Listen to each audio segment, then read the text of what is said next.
Hey guys, welcome back to another episode of Auto Terraformer Craft. Today we're gonna do it finally. We're gonna make a mob farm. It's the first thing we're gonna do, as I promised in the last episode. But just wanna quickly point out that the house is actually finished. So I put a roof on top, the blast furnace side building, and also added chimneys so we have skylight access there. Alright, then there's of course still work to do, like for example, still haven't bothered making something around the cobble generator there. Then actually the whole section here in the back, I want to build something around the bamboo farm and the production line for the bituminous coal. So there's always stuff to do, but mob farm time. So of course, deciding of the mob farm will be done in creative first, at least big parts of it, not all of it. Because I don't want to build something very large in survival and then realize, hey, mobs don't spawn here or something like that. So yeah, in creative we'll do a lot of the testing. So first of all, mob spawning. It actually works pretty much like in vanilla. So we have the 17 mob per mob cap. If we AFK, for example, 110 blocks above this farm, then no mobs in caves will spawn. So all of the mob spawning is focused on our mob farm. We could also benefit from a perimeter, so the lower we build without any mobs being able to spawn somewhere else, the better. So it would even be better to build this above an ocean.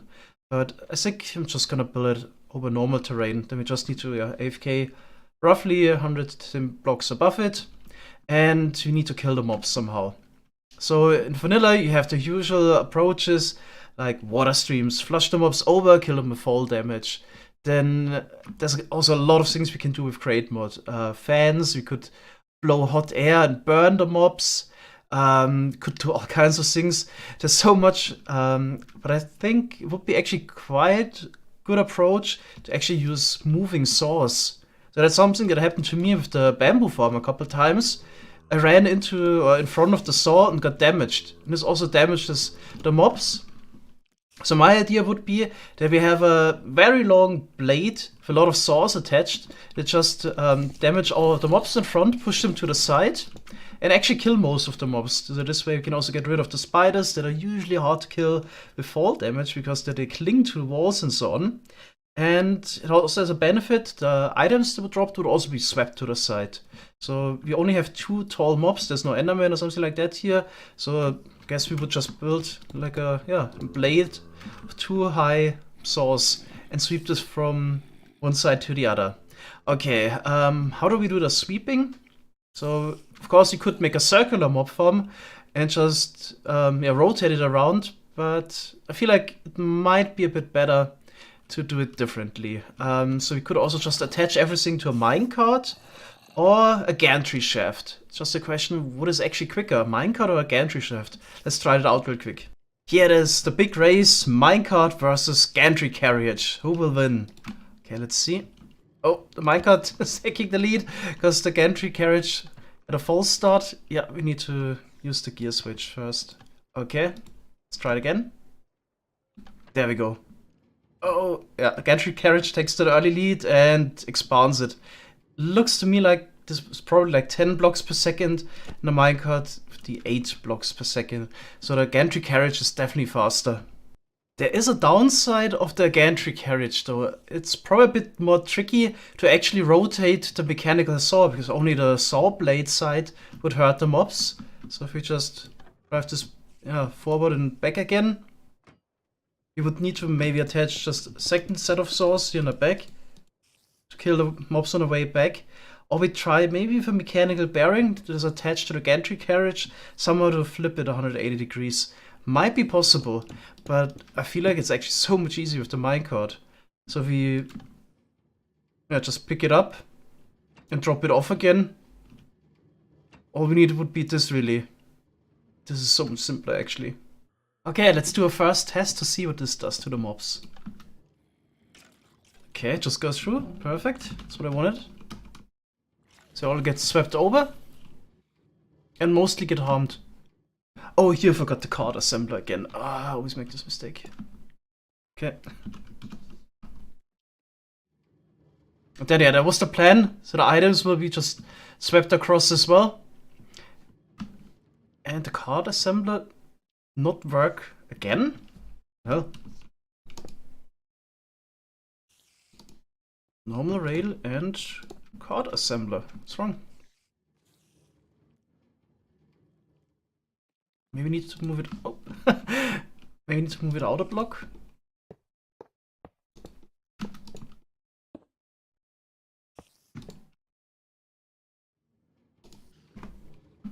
That was bad. I need to make a new one. Or I can even pick it off the wrench, I guess. Yeah. Let's try this instead, one block further out. Looks like the issue was actually not caused by the position of the card assembler, but the position of the detector rail.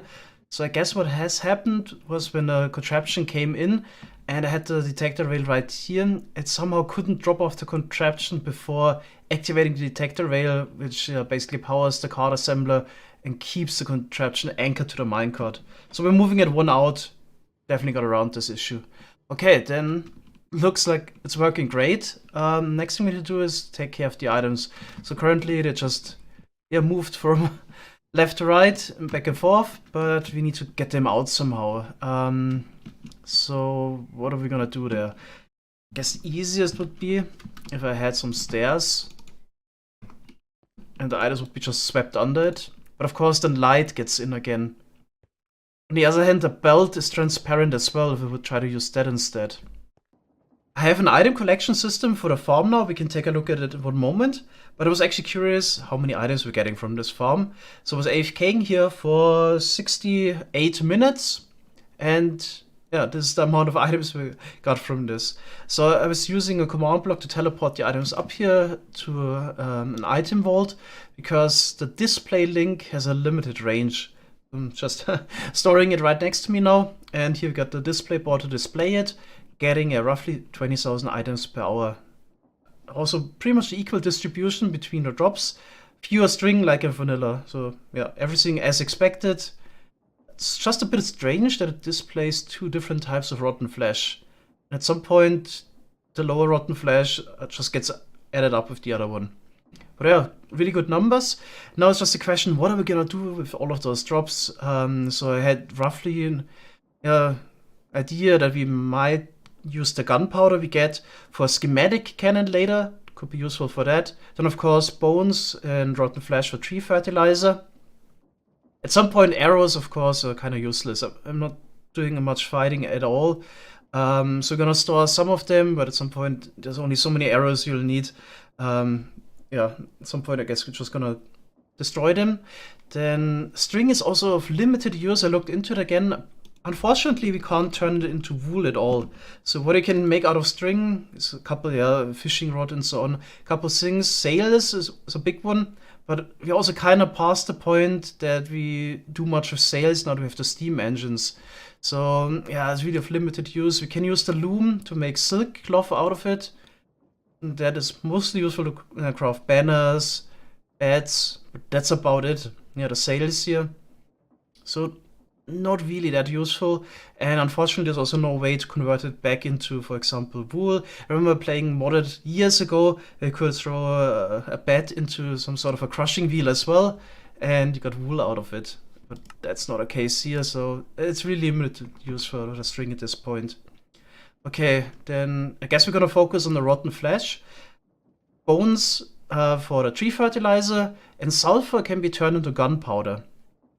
So the creepers don't drop any gunpowder directly. I'm pretty sure in survival I got some gunpowder though. That was probably then a player kill mob drop. So unless we maybe use a deployer with a sword, we don't get any gunpowder directly, but it's also not really necessary. So in the end, I think I'm gonna have some sort of an industrial complex around the mob farm, so we can just take the tree fertilizer we get from the rotten flesh and bones, make some sort of tree farm, and get the charcoal powder which we need for the gunpowder in the end this way. So sulfur plus 2 saltpeter and 1 charcoal powder gives you 4 gunpowder. So we get roughly 4,000 sulfur per hour. In case we convert it all, that's 16,000 gunpowder per hour. That's actually plenty. We can use this for the schematic cannon later. Alright, that would be the rough plan for now. Guess let's take a look at the item collection system. It's not a cheap one, but it's just really convenient. So we're definitely past the point where we need to worry about using a ton of vaults or funnels. So we just sweep all the items over. collect them this way. They will be put into the vault here, which I use because it's a non-transparent block, so no light gets through there. And then we just use funnels and put it onto a belt, and then here we drop it into those chutes and use the command block to teleport it up. But yeah, we would have a big storage, and then I guess we sort it into big storages as well. So big storage for arrows and so on, and then gonna have the whole industrial complex below, because a lot of things can be made just based on the materials we get from here. Just a bit unfortunate that we can't really see the farm running. No carpet mod, can't just place a bot right now. But you can see there's plenty of mobs in there usually. The farm is definitely plenty fast. Okay, and it's really quite simple. It deals with all the mobs nicely. Okay. There we go, and here's the belt. Alright, then I'd say we can start gathering materials and find a good spot to build this in survival. Definitely not gonna build it next to my base because it's, again, the problem with those huge builds. They're kind of an eyesore, it more or less floats in the sky. So I'm gonna build this somewhere else. Back in survival, I almost missed it again. So it's actually September 7th and there's bananas. Last year we missed it. I was gone from September 5th to October 5th, and somewhere in between the bananas were ripe. Okay, I can just collect them. And then the whole plant turns brown. Do I still get saplings though? Oh. Wait, do I need the bananas? Do I need the knife? That would be a shame if I don't get any saplings back. Really? Oh wow. That's actually so rough. Okay, what if I cut one with bananas? Do we get a ton of saplings at least? 2. Okay. I see how it works. So yeah, I guess in case you actually want to get bananas, then you kinda have to lose the plant. And then you can also just plant it again and harvest it while there are no bananas, just to get more saplings. So you need to farm the saplings separately. Okay, I actually just wanted to eat some bananas. I don't need a lot. How long do they even last? Like 1 month and 3 days. It's like normal for fruit. Okay, then I guess I'll cut the other ones for saplings again. Okay, so I got 11 saplings back, invested 10 here, so I got 1 extra and 13 bananas. But they're not like special or super fruit. They last approximately as long as apples or the other fruit types. Give you the same amount of fruit and saturation. They're not really special in any way. I'm also curious, I'm not gonna chop down the whole plant because that's how they actually look most of the year all around. And sometimes they grow a green top. Is it maybe possible that it comes back next year? That's what I want to find out. But those bigger projects like the mob farm is really paying off, that we invested a lot into infrastructure because I need 100 saws. So I already made those circular saw items that I need 1 steel ingot each. And now I also need like 100 igneous casings. Good that we finally made this machine. Just put it in here. Yeah, igneous alloy is already in there and turn it on. That is so nice. Alright, I think I got all the building materials, hopefully at least. So it's a bit expensive, but that's what we have all of the farms for. Don't need to worry about that too much. 100 saws, 100 funnels, 100 volts. Shouldn't be any problem. Not entirely sure if we get enough building blocks actually. So I made a ton of andesite brick last episode. 6 toolboxes again, but we might need more. In creative farm was like a 50 by 50. So for floor and ceiling we need 2,500 and some walls. And I actually have a bit of an idea how to make it not look totally awful. Basically make an inverted pyramid as a decoration. Yeah, we probably need more building blocks. We can just come back. Then, yeah, let's just take all of this. Probably need to put in a couple more toolboxes and head over. Where do I want to build a farm even? So that's something I really can't decide on. It shouldn't be too far away, but at least it should be like out of the immediately loaded area from the main base. So somewhere around here, like 400 or 500 blocks away. This area would kind of like, but it's a bit detrimental if we build it on top of a hill, because then we just need to go higher. So it would be best if you just take a flat area, like here across the river, and have it just above there. This would be actually perfect. Yeah, shouldn't we do that? Or maybe here? How far is this away? 9,050, and I'm at 8,600, so like 400 blocks away. Yeah, let's go for this. Do a temp waypoint. Split it right there. Time for progress update. The reverse pyramid that serves as decoration for the mob farm has been built. So on the inside here, those will be the outer walls, will be the mob spawning area. And then directly here on the side, we'll have the saws, and one block lower, I guess we will have the belt. And all the items are transported to the middle. Maybe we should actually move this up one higher. Yeah, probably would be best. Get one more block of space. Then I'm just gonna add another layer here on the side. Yeah, definitely gonna run out of building blocks. Can't really finish this just with the andesite bricks alone. And I really don't want to go out again with the mining machine, getting more andesite cobble. We do have a cobble generator at base, so I could also just build the inside, so the actual mob farm, out of rhyolite bricks. That would be another option. Yeah, it's probably best. Let's head back and get some. So here's also what the mob farm structure will look like from a couple blocks away. Definitely better than a floating structure. Yeah, it's really not too bad. We can also see the mob farm from our house behind the little hill there. Some mob farm in the background. Looks a bit odd with the shape, but I can barely notice it. Kinda nice actually. Okay, let's get a bit of rhyolite. I added a chest here on the top and another funnel, so this has priority. All the cobble that we generate now goes into the chest. So I can just take it from here and then make my rhyolite bricks by combining with mortar. Briefly also considered actually making some sort of a brick factory, so brick block factory, but it's a bit tricky actually. So what we need to do is probably reverse the direction of the belt there, so all the loose rhyolite goes the other way, and then we can actually use the saw to turn it into bricks.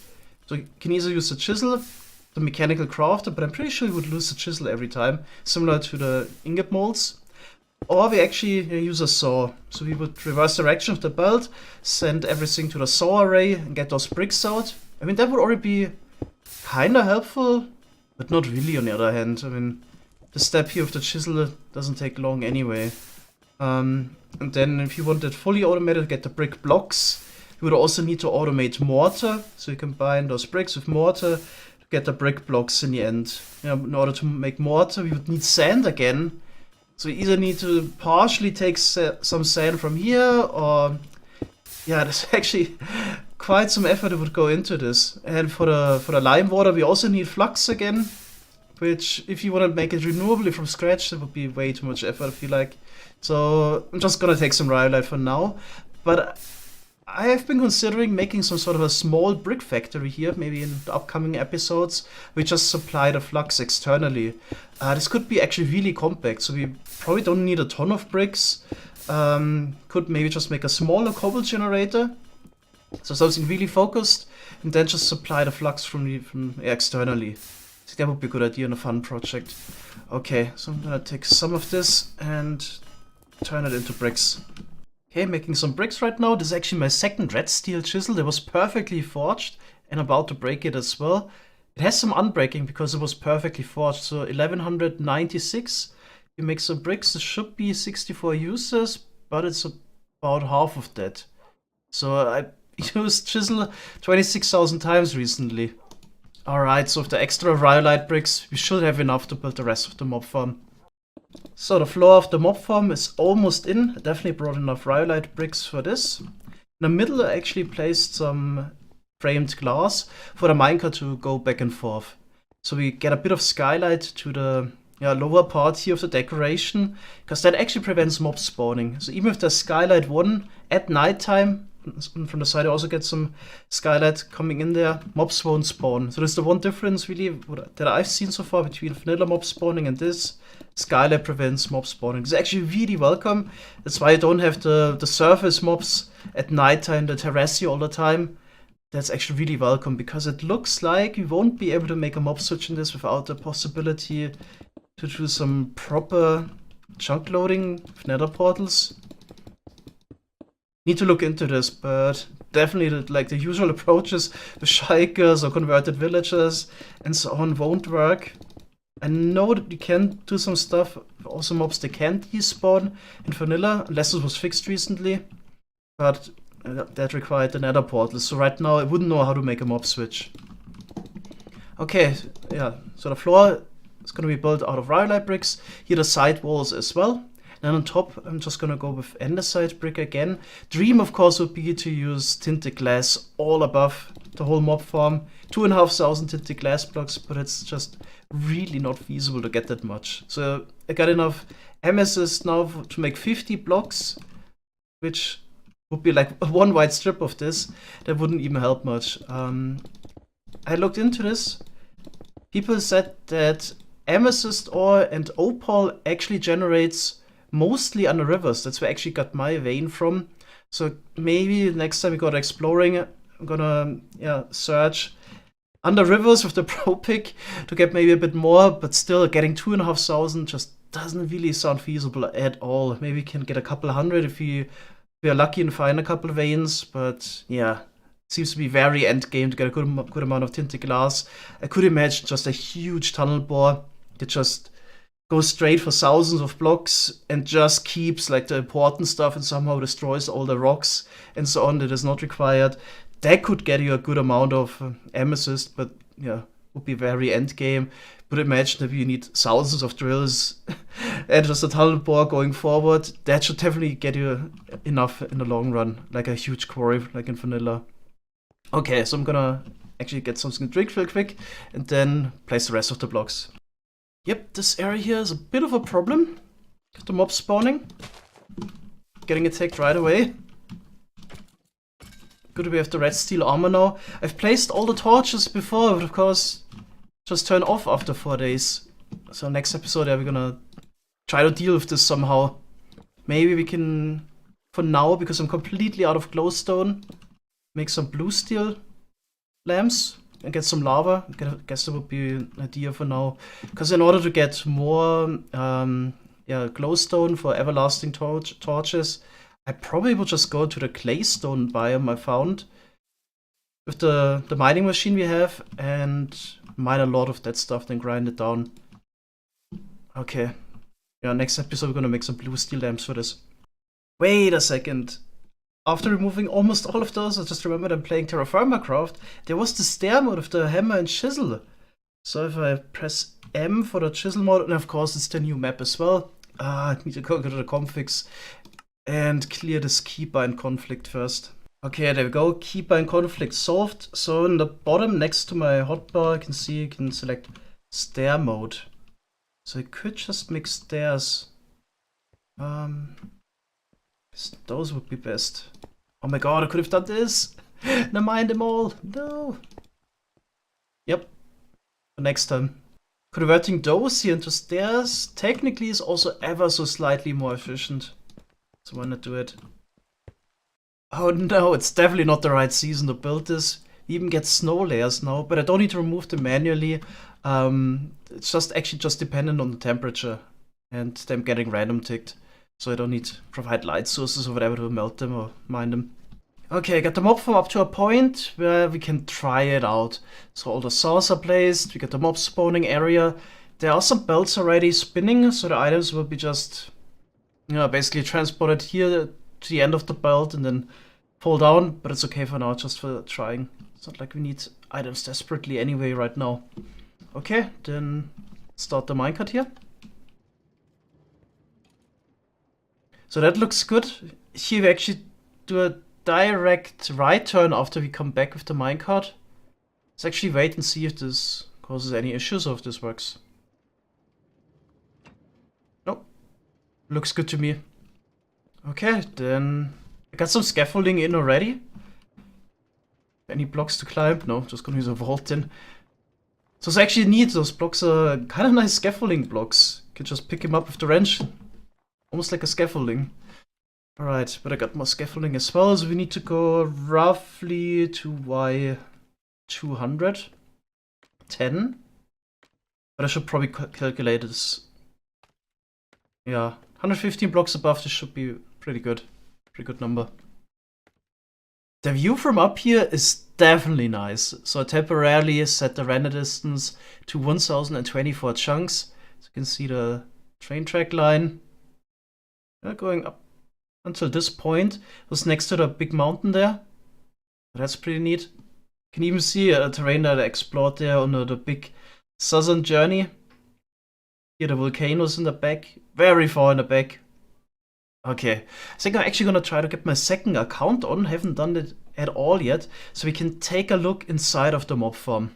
Alright, that's pretty neat. Got the second account in spectator mode.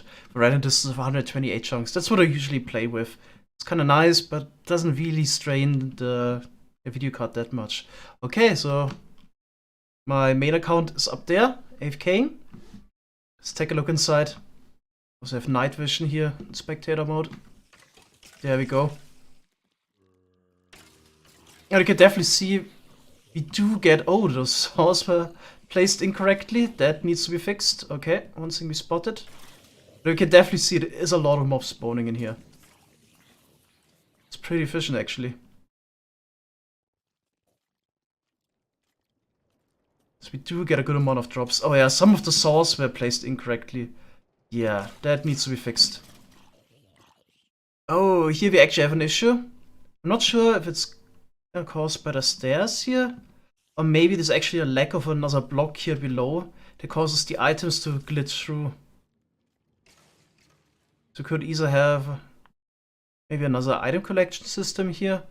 But I'm just gonna try it by replacing those blocks here with full blocks again. Ah, that's really disappointing here. So placing more blocks did not fix the issue. The items glitching out to the side here. I was quickly checking creative to see what's different. So it looked like to me in creative, mobs and items were also sticking to the machine there, but weren't dropped off because there weren't any blocks below, which we definitely have here. So I think I'm just gonna bite the bullet and also add a system here on the side, funnels and vaults to collect the items.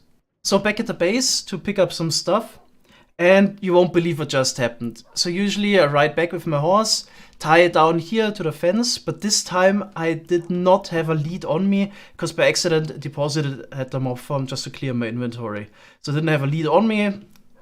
Since I'm really lazy, I just rode the horse around in my house, went to the basement, and quickly wanted to grab something out of my toolbox, so I need to get off the horse. And what does the horse do? It takes straight off, like straight. Full speed, runs to the pit and jumps down and dies of fall damage. That was my good horse. Now we actually got a wolf here. They've been roaming around for quite some time. It's actually the first time I see one in the basement, probably trying to pathfind. That doesn't really figure it out, so that kind of worked fine, but yeah, that pit is definitely a safety risk. Definitely gonna fill it up now. Some blocks. Lost a good horse. But it's actually not that big of a deal, because during my journeys, basically when building a train track, I actually found a slightly better horse. So I had to get some food, and I wandered like 150 meters off the train track, and there was a really good horse like 3,000 meters away that had basically the same speed as my good horse, so just slightly about 13 blocks per second, but I was actually able to jump 4 blocks. So I didn't tame it right away, I just remembered where I found it, and I guess I'm gonna tame this one in one of the upcoming episodes. Not a big loss, so for now I just gave the horse armor to my second best horse. That one is also fairly fast, 12.68, and can jump 3 blocks. The other one was 3.67 jump height. I think 13 point. It was 13 flat actually. And the other one is slightly above 13. Okay, yeah, just need to get the better horse at some point. Anyway, so I'm gonna grab the stuff I need. Already making funnels again. Need to make more brass first and get a couple more vaults. And then we can build the rest of the mob farm. So to end the episode, finally some good news. Seems like the mob farm is now fully working. So all the saws point in the right direction. None of the items get lost on the side. That's what I was talking about, yeah. For some reason, entities seem to cling onto the contraption. Probably the same happened to the items as well. And they got dropped down. Okay, but I've never seen really a mob glitching out to the side here. So that seems to work properly. Okay, yeah, then we got the big belt here, transporting all the items to the vault. Okay, It's actually kind of fun to watch. Let's wait for this. Hopefully you got a good amount of items incoming. And there we go. Everything going to the big vault, which is at a pretty good fill level already. This farm is definitely decent enough. Okay, then here on this side we also got stairs going up, so we can still reach everything. Oh, that's actually pointing in the wrong direction. Okay, one minor fix. Just need to put in another gearbox, it seems like. Okay, that would be an easy fix. I probably also want the lightning rod up here. What's even the temperature this high? Minus 17. Okay, that's really cold. One thing that we also need to figure out, yeah, it's affecting me right now again, is that even if you don't move at all, unlike in vanilla, at some point you'll starve and run out of water. How do we deal with this? So I've been thinking either we somehow provide food and water up here, so we could have a dispenser or whatever that dispenses something that doesn't spoil as well. So the, what do they call it? The sweet rolls. And have a water source you can drink. You just need to hold down right click, I guess. Another thing we could try, since we don't have any region beacons, is we get the hot spring water instead. What if we stand in a hot spring water source? Will we out heal the starvation, basically? That, yeah, would be interesting to see if we can AFK for longer up here.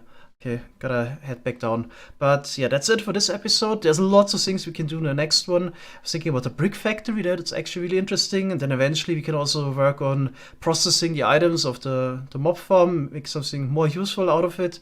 So lots of plans as always. Thanks guys for watching and see you next time. Bye bye.